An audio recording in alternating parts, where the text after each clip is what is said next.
और यहाँ पर ग्रहों के साथ रुद्राक्ष को संबंध बना के लोग व्यापार कर रहे हैं।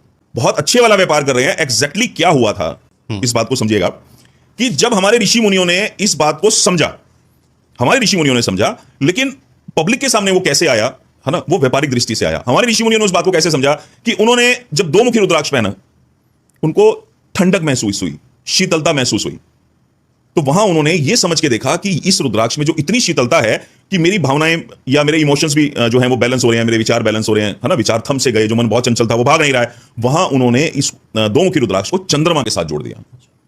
तीन मुखी रुद्राक्ष में मंगल की अग्नि को देखा तो उन्होंने उसको मंगल के साथ जोड़ दिया।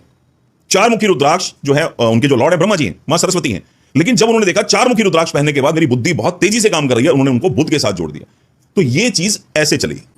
लेकिन अब उसको क्या किया कि आप ये पांच रुद्राक्ष का कॉम्बिनेशन पहन लें, आपके ये प्लेनेट अच्छे हो जाएंगे, आप ये पहन लें, आपके ये प्लेनेट अच्छे हो जाएंगे। एक भी, जितनी भी हमारी ऑडियंस ये देख रही है, आप इस पूरी दुनिया में सारे पॉडकास्ट जितने भी रुद्राक्ष पे हुए हैं या चर्चाएं हुई हैं, आप एक भी पॉडकास्ट में आप मुझे ये नहीं सुनवा सकते कि किसी भी इंसान ने ये बोला हो कि रुद्राक्ष धारण करने के बाद शिव भक्ति भी जरूरी है।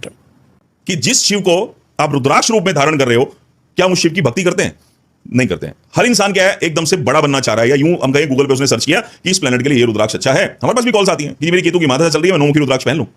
नौ मुखी रुद्राक्ष में नव दुर्गा की शक्ति है, और उसको केतु के साथ ठीक है मैं मानता हूं ऋषि मुनियों ने हमारे जोड़ा, लेकिन वो आम समाज के सामने कैसे आया वो बहुत बहुत डिटेल में बताने वाली सब बातें। तो समझने की जो यहां बात है ना, पहली बात तो हमें गूगल पे ये सब चीजें अपने आप सर्च करके नहीं पहननी चाहिए। हमें पहले पुराण पढ़ने चाहिए। हम क्या कर रहे हैं, भाग रहे हैं, अपने सनातन से भाग रहे हैं।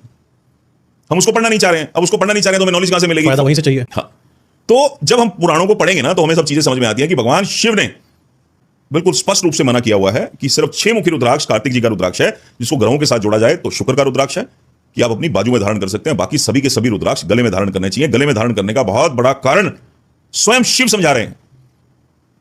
वो शिव क्या समझा रहे हैं? शिव हमारी चेतना है, कण कण में शिव हैं, हम सब में शिव हैं। कि जब रुद्राक्ष हम धारण करते हैं और वो हमारी, जब हम यहां गले तक यहां तक धारण करते हैं, ठीक है, हृदय के पास धारण करते हैं, हमारी चेतना यही तो है। जब भी मन घबराता है, घबराहट कहां होती है? यहां होती है, ठीक है। जब भी मन में खुशी आएगी कहां होगी? यहां पे। हमारी आत्मा, हमारे शिव, वो यहां निवास करते हैं।